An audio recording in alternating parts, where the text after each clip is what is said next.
Good evening! Galing nga pala ako sa work. Dumiretso agad ako sa supermarket, pumunta sa section ng hand cream, kumuha ng Vaseline. Sabi kasi ng Indonesian friend ko na maganda daw to sa kamay pag matutulog. Nagbayad na nga tayo. Mukha na kasing matanda yung kamay ko sa tapang ng mga detergent dito na ginagamit sa paglilinis. After nga bumili ko ng lettuce kasi nag-crave ako sa salad. Kumuha na nga din ako ng 2 pipino at naghanap pa ng kung anong pwedeng mabili. Nakita ko nga tong ramen soup base. Pumili na nga ako at para makapagbayad baka madagdagan pa tong bibilin ko. Umabot din ng kulang 500 yung bill ko. Ginamit ko nga lahat ng barya ko kasi ayoko ng barya. Pag sumobra yung hulog mo, bumabalik din naman. Palabas na nga tayo at nag-gear up na ako at malamig nga sa labas. Dito nga sa Japan, matatakot ka na lang lumabag kasi diretso ka sa pulis kapag nahuli ka. Nandito na nga pala tayo sa parking. Hinanap ko pa nga yung bike ko.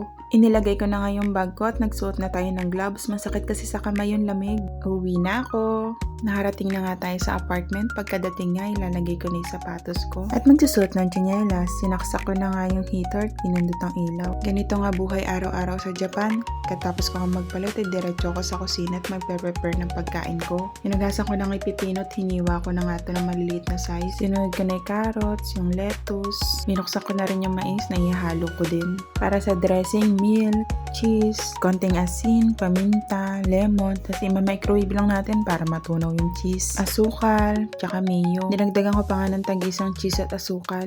Pag okay na sa lasa, ihalo na natin sa salad natin. Hinalo ko nga lang na mabuti, tara kumain na tayo. Makakain mo nga lahat ng gusto mo, wala kang kaagaw, pero hindi rin naman masarap kumain mag-isa. Thank you for watching, di up ko pala bukas.